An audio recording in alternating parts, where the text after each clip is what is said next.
Hi there, my name's Dr. Marcus Bussey. I work at the University of the Sunshine Coast in Queensland, Australia. I also have had the pleasure for many years, decades now, of working on developing the concept of Neohumanism, both as a practice but also as a theory and ideology, a way of life, you could say. In this short talk, I'm going to, explain a little bit about a realization I had very recently, actually. I've been involved over the last weekend in a 4-day conference. The subject of this conference was Neohumanist Solutions for a World in Crisis. The conference was a global conference. It had 33 sessions across the 4 days. Some sessions operating in the Eastern Hemisphere and some in the Western Hemisphere to accommodate different time zones. And the conference was attended by over 800 people. I think towards the end of the conference there were nearly 1,000 registrants. It's available online, and I'll put the link at the end of this short talk for anybody who may be interested. But my role there was multiple, I guess. I gave some presentations and so on. But the overall role that I had was opening and closing the conference as an MC for the Eastern Hemisphere. And after experiencing the conference and the kind of intellectual but also emotional heart space engagement with the conference themes and the material, and looking at all the chat because we ran it through Zoom and so on, I got this real clear sense that there was something that I really needed to articulate for the people at the end of the conference. And this essentially is what I said. So I'm just going to leap into it but that was the context, so you know where I'm sitting. Okay. So the title for this short talk is Neohumanism, Rationality and Devotion. So first thing, Neohumanism is a philosophy and a practice with roots deep in the past that promises a bright future. This bright future was very much a key part of that conference. So in this conference, what I saw very clearly, beautifully demonstrated, was this link between rationality and devotion, a devotional approach. So in Neohumanist philosophy, we often talk about subjective approach and objective adjustment. The subjective internal world aligning itself with the objective world, and obviously we work to align the objective world with our own inner experiences. And I realised this very clearly at the end of this conference, what we are really doing is we are linking up our devotional inner world, our spiritual world, because Neohumanism is a spiritual philosophy of action, with the external world and the doing in the external world that expresses our neo-humanist ideals, but also gives form to our devotional sentiment that we love this world. Neo-humanism is a holistic philosophy that is very much centered around the concept that this world, material and the living world, is an expression of ideological flow, of cosmic consciousness flowing. We don't need to get involved in religions and gods and all that sort of stuff. We just need to understand that we are part of, from a neo-humanist perspective, a greater whole. And that all of us as individuals are in actual fact playing with and through and acting also on the stage of this flow of consciousness.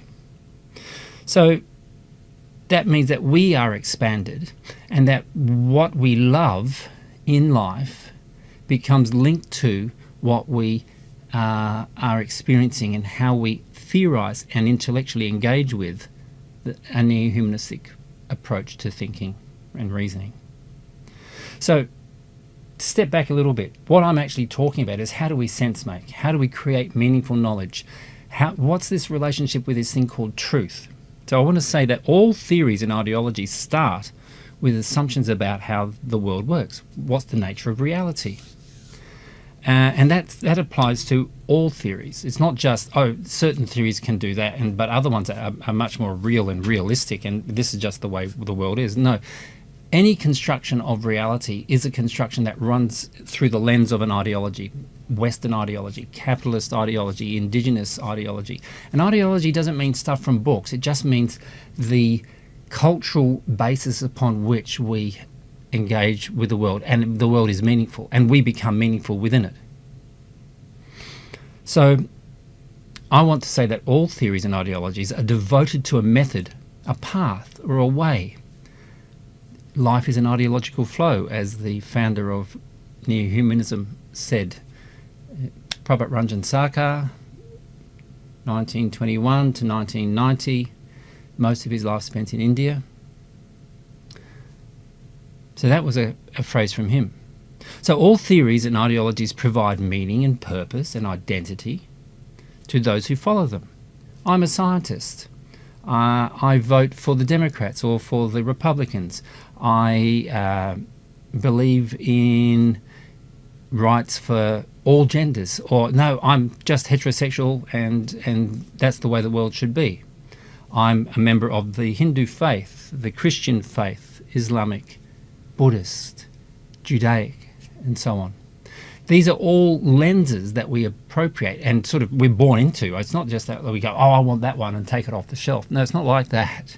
It's much more that we are born into these worldviews. And part of conscious evolution, conscious growth as individuals, is to become aware of the constructed nature of this world that we're born into. I was born in Australia. I'm an Anglo-Saxon, Caucasian male. Got all the... I'm just born lucky, you know. I wasn't born with a disability, unless you consider being born white and male a disability. I'm able-bodied, I've got cognitive functions, I've had a successful career, I'm working in a university. People pat me on the back and say, Dr. Bussey, you know, so I've got some sort of authority there. But part of me stands back and says, this is just play and drama. This is not really who I am. My deeper self is much, much more subtle than that. It's a devotional self. It's nurtured through my life practices, my love of beautiful things, aesthetics, nature, my love of my family, but it's not family in the narrow sense. My family's there, but there's a kind of expanded family. It's a feeling of belonging in a much softer, more beautiful, more nurturing world. So, going back to that point, theories and ideologies provide meaning, purpose, and identity.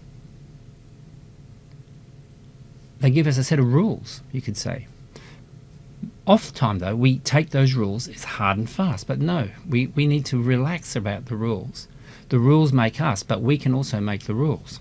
So as followers, we are devoted to the rules that we live by, to the cultures we're born into, to the practices that we have adopted, embraced.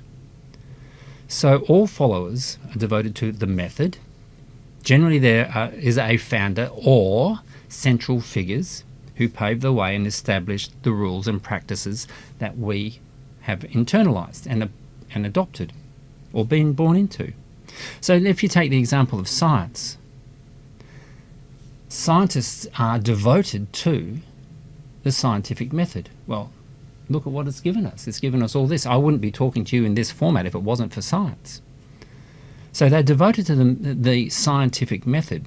And they look back to people like Francis Bacon, who, if you look him up in the Wikipedia or wherever, you'll find he's the guy who's credited with actually putting it into words. But long before him, there was Aristotle and Archimedes and Euclid and these guys from, you know, the Western tradition. And there are equal numbers of amazing individuals in the East and other countries that, not countries, other pasts, other civilizations that obviously had a good knowledge of these, understandings of these things. Otherwise, they wouldn't have been able to build pyramids and the incredible Mayan structures that are in the jungles, Angkor Wat or whatever.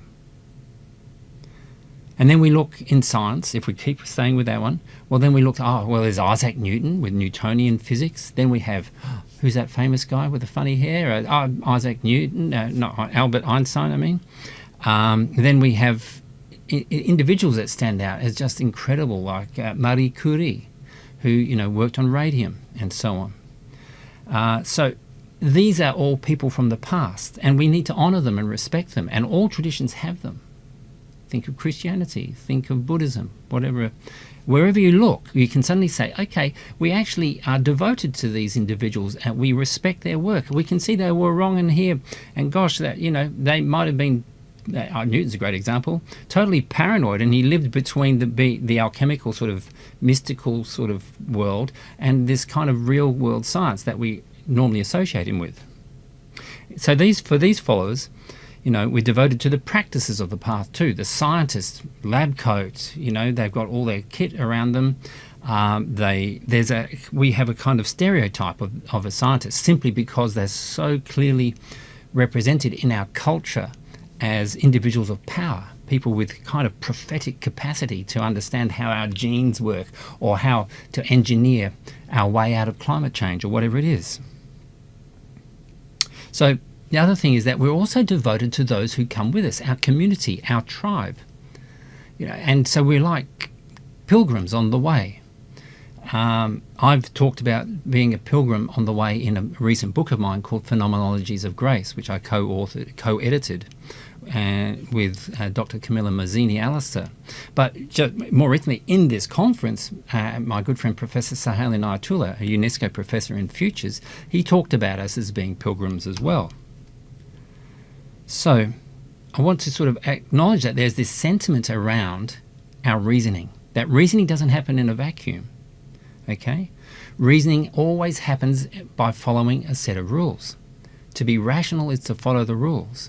We often mix it up and say to be rational is to follow the right rules. It's irrational to believe in witches and ghosts or aliens. But it's not irrational to believe in quantum physics, the gravity, and so on. So you can see that in our culture we often mess around with the words and get confused. But reasoning is actually just following the rules of a certain paradigm, a certain ideology, a certain theory, applying them, okay, to sense make in that paradigm. So there's a strong sentiment, and of course neo-humanism is particularly focused on sentiment, geosentiment and socio-sentiment. So what do we do with that? Well, we need to always understand that our sentiments can often get in the way of a full expression of the reasoning of the ideology that we are a part of. Neo-humanism is just as much prone to a sort of a blind acceptance that this is the way, and it can shut us off. So we need to have a sense of soft reasoning that can dialogue and co-create with other forms of meaning making. There's nothing antithetical really between the world's faiths or between science and faith. We have faith in science. We have faith in doctors. I trust that doctor will actually fix this cancer or take my appendices out without actually accidentally chopping off a kidney or something. We have to trust. So trust is there as a bedrock of our processing as well. We're nearly at the end now. So how do we negotiate this world of sentiments and attachments to certain forms of reason and practice? We need to look at the effects of a certain practice on the world. How does that practice, that ideology, that theory, how does neo-humanism enable us to deal with the issues around a world in crisis? So neo-humanism wants to see positive effects in the world, and we actually use the relational dimension, that devotional dimension of neo-humanism to say, well, how does capitalism work? How much does communism work? Socialism? How about looking at early indigenous practices and relationships with the land? How about looking at faiths like Buddhism versus Hinduism versus Christianity? They all have strength and they all have weaknesses. How many people are enabled through these traditions?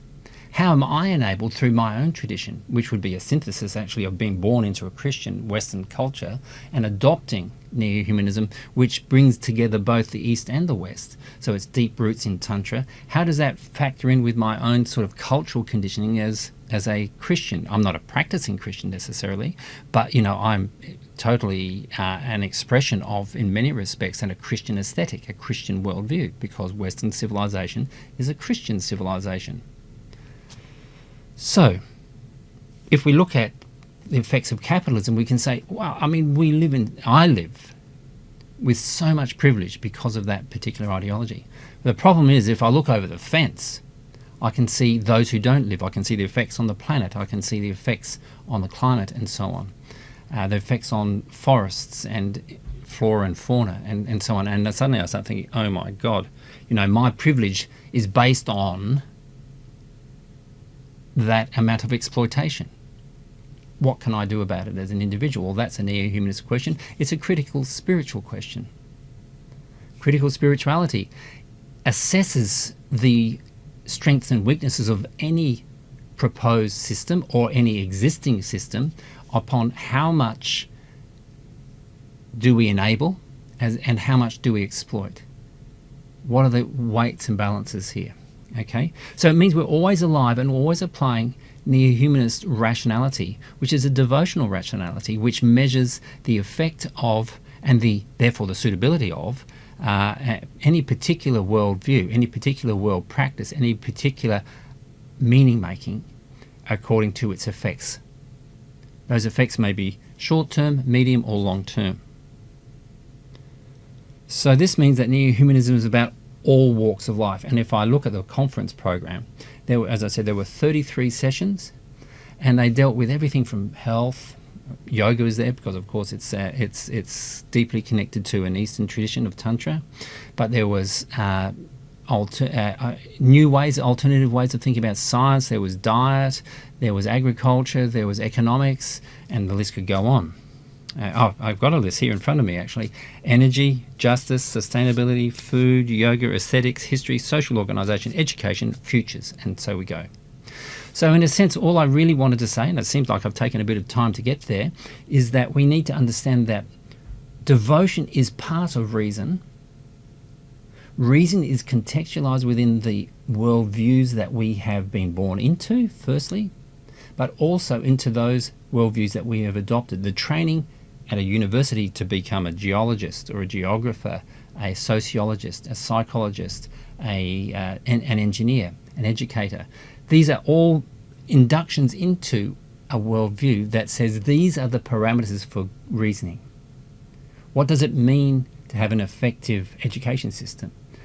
What are the metrics for that? Well, the metrics might be high levels of passes, high levels of literacy, but it also maybe, from a neo-humanist perspective, might be high levels of self-respect, high levels of capacity to work collectively, collegially, creatively, out of the box, high levels of relationality to the more than human world that we live in. That's the point I want to make. Thank you very much.